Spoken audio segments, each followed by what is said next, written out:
Hi hello नमस्कार. चला माझ्या एका नवीन ब्लॉगमध्ये तुमचं मनापासून स्वागत आहे. आज डाळीपासून रेसिपी बनवणार आहे, ते शेवटपर्यंत बनवा. काय बनवते आहे मी ते तुमच्यासोबत शेअर करणार आहे. सर्वात पहिले तर इथे मार्केटला गेली मी आणि मार्केटवरून भाजीपाला घेऊन हे सुद्धा म्हटलं चला आली बाहेर तर भाजीपाला पण घेऊन या, काम मिटून जाईल. आणि घ्यायला गेली एक आणि झालं एक. काय ते पोंग्याचं पॅकेट समजून मिरचीचं पॅकेट घेऊन आली, पण ते पण कामात आलं बरं का माझ्या.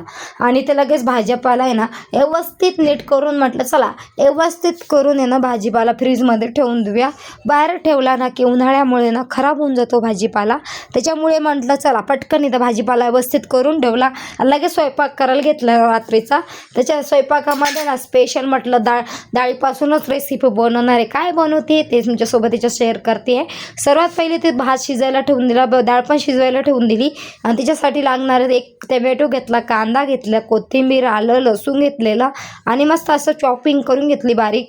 आणि व्यवस्थित आहे ना सर्व बारीक करून घ्यायचं. जेवढं बारीक करता येईल ना तेवढं बारीक करून घ्यायचं. आणि मस्त इथे सर्व काही असं बारीक करून घेतलं. आणि कांदा पण लगेच बारीक करायला घेतलेला. आणि खूप छान लागते. आणि हॉटेलमध्ये गेले ना आपण की आपण सर्वात पहिले हेच ऑर्डर करतो आणि त्याला सर्वांनाच आवडतं, म्हणून म्हटलं चला तुमच्यासोबत पण शेअर करूया.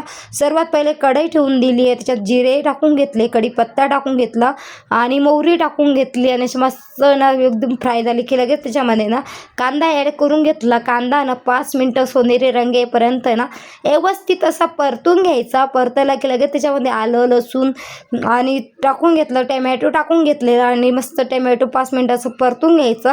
परतायला की लगेच आहे ना त्याच्यामध्ये ना थोडंसं मीठ टाकून घेतलं ना की लवकर भाजी शिजलं जातं. त्याच्यामुळे मीठ टाकून घेतलं आणि बेडगी मिरची टाकून घेतली. याच्याशिवाय तर चवच नाही. आम्ही बनवते डाळ तडक्याची रेसिपी तुमच्यासोबत शेअर करते.